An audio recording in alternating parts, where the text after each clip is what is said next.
கோதுமை மாவில் ஒரு ஸ்வீட் செய்யலாமா? இது ரொம்ப நல்லாயிருக்கும். மைதா மாவுலேயும் ஏற்கனவே செஞ்சு போட்டிருக்கேன். இப்போ கோதுமை மாவில் அதை எப்படி செய்யுதுன்னு பார்க்கலாம். தேவையான பொருட்கள்: கோதுமை மாவு, வெல்லம், திராட்சை, சோட்டா மாவு. இப்போ ஒரு பாத்திரம் எடுத்து கோதுமை மாவு போட்டுட்டு பக்கத்தில் ஸ்டவ்வில் ஒரு கிண்ணம் வச்சுட்டு அதில் தண்ணி ஊற்றிட்டு வெல்லத்தை போட்டு நல்லா கரையிற அளவுக்கு பண்ணிக்கோங்க. பாவெலாம் வேணாம். வெல்லம் கரைஞ்சவொடனே வெடிக்கட்டி ஊற்றணும். மண் இருக்க இதை மாதிரி வெடிக்கட்டிடுங்க. சூடாக இருக்கும் பார்த்து. இப்போ ஒரு ஸ்பூனை வச்சு நல்லா கிளறிடுங்க.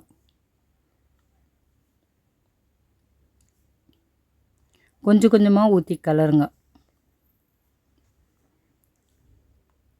நல்லா இது மாதிரி கொஞ்சம் கொஞ்சமாக ஊற்றி கலருங்க. அது பாரு கொஞ்சம் கெட்டியாக இருக்குது. கொஞ்சம் போல் தண்ணி ஊற்றிக்கோங்க. கொஞ்சம் போல் தண்ணி ஊற்றி நல்லா கரைச்சிடுங்க திருப்பி மாவை. இப்போ திராட்சை சேர்த்துட்டு சோட்டா மாவு சேர்த்துட்டு நல்லா இது மாதிரி கலக்கி வச்சுக்கோங்க. இப்போ எண்ணெயை கடாயில் ஊற்றி சூடு பண்ணிடலாம். எண்ணெய் சூடு ஏறிச்சு. இப்போ ஒரு ஸ்பூன் எடுத்து அதில் இது மாதிரி போட்டு நம்ம கையிலையும் எடுத்து விடலாம். ஸ்பூன்லேயும் போடலாம், கையிலையும் இது மாதிரி எடுத்து விடலாம். அவ்வளோதான். ஒரு சைடு வந்துடுச்சு, இன்னொரு சைடு திருப்பியாச்சு. இப்போ எடுத்துடலாம். வெந்துடுச்சு. இது பாருங்கள், இது கையில் எடுத்து விட்டேன். கையில் எடுத்து போட்டிருக்கேன் பாருங்கள். எப்படி ஒன்றாலும் செய்யலாம். இது ஒட்டிக்கணும்லாம் பயப்படாதீங்க, ஒட்டாது.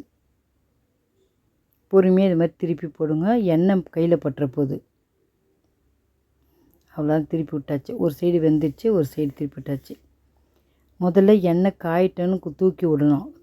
போடும்போது ஸ்லோ பண்ணி விட்டுறணும். அப்போ தான் கரெக்டாக வேகும் உள்ள. வெந்துடுச்சு. இன்னொரு வாட்டி போட்டாச்சு. அவ்வளோதான், ரெடி ஆயிடுச்சு.